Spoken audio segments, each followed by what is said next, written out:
Controlled Chaos here.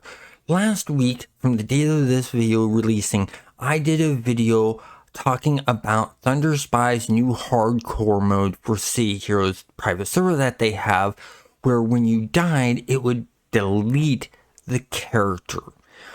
Now, I want to go into talking about death penalties in MMOs, talking about the history, the different types of death penalties that they did, and how they worked along with more, including stories. First off, we're going to start off with Ultima Online, considered the grandfather of MMOs. It was the one that brought MMOs into the limelight. Their death penalty was when you died, you lost everything.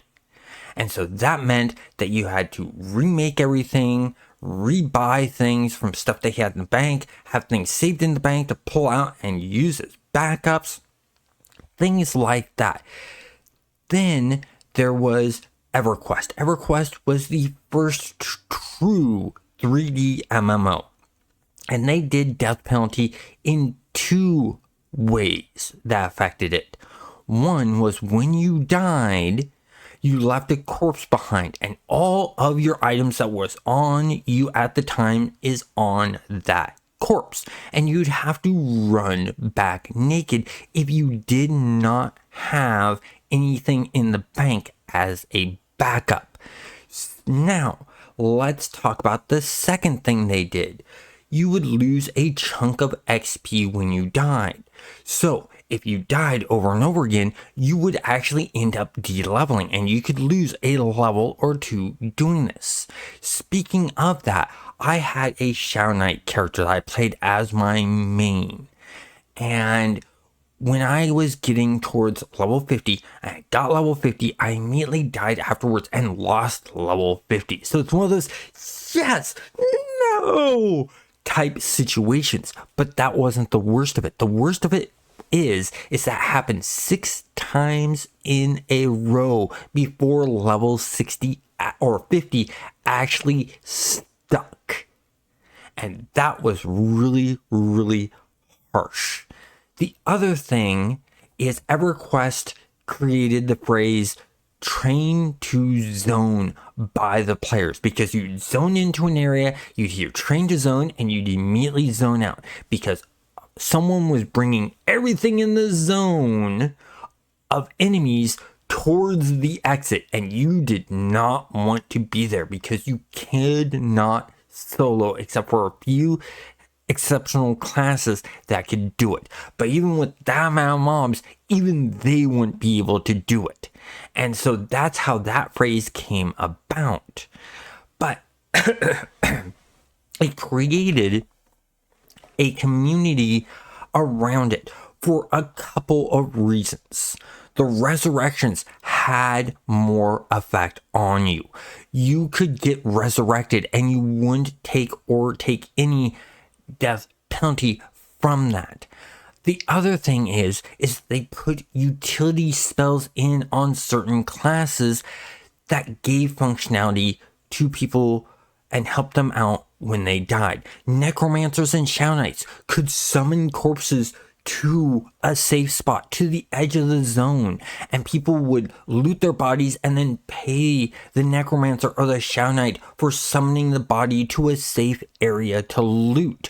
My Shadow Knight made a lot of money doing this. Another great utility set of spells that was given was to the Summoner. The summoners, or mages, should I say, the mages, which was a summoning class, that was what their bulk was about, could summon weapons and armor to gear another player up to be able to run back and get their body. That was how they made their money. So there was great use in utility spells to help out with the whole entire death penalties things. And I really like that because it caused a group of community. It got players to get known for using their corpse summoning or their summoning of equipment to help other players out, and you get well known. My Shauna and my Mage were both very well known for doing these things and became very famous on my server because of that, along with more reasons which will be talked about in another video. But let's move on to the next game I want to talk about. Is City Heroes. It's what this channel is partially known for. In City Heroes, their death penalty wasn't taking away experience. You didn't have any items to take away or a corpse to have to loot. What they did instead is they gave XP debt. And this XP debt was basically when you gained experience, half of your experience would go to increasing your experience. The other half would go to paying off the experience. Now, some people would think of this as a really bad thing, but I know some people that I know personally that have used this to their advantage. One of them played a regen scrapper that would constantly keep them in debt, and the reason why is it's lower leveling. This allowed them not just to play through the mutant storyline origin or the natural or storyline origin type stuff. They were able to play through it all because they purposely kept themselves in XP debt when it started happening at level 10. And that's a good way on one character to play through all of the story of City Heroes in a way. And that's really cool. That's taking advantage of what's supposed to be a negative. And that's how I like to live my life. I like to look at the positives of something and not the negatives. And I believe everyone should do that because then you're in a happier mood. The next one I want to talk about is World of Warcraft. World of Warcraft did a very minor XP penalty. You lose a very little amount of XP, but you never really de-level. After that, MMOs went the directions that games like Guild Wars 2 and Elder Scrolls Online use, which is no penalties whatsoever. You just respawn, you have all of your gear, you haven't lost any experience. So those are the different ways MMOs have done death penalties. I want to know from you guys listening to this and watching this, what are your thoughts? What are your memories of death penalties and what ones do you like?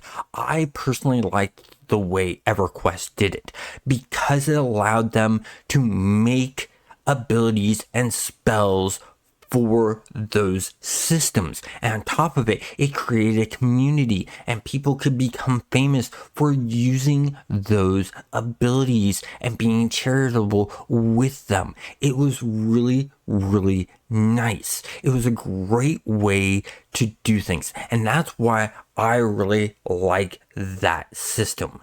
Is it gave a reason for it. It gave people to communicate, a reason to communicate with each other. And that's what MMOs are all about. It's creating communities. So thank you for watching and have a great day.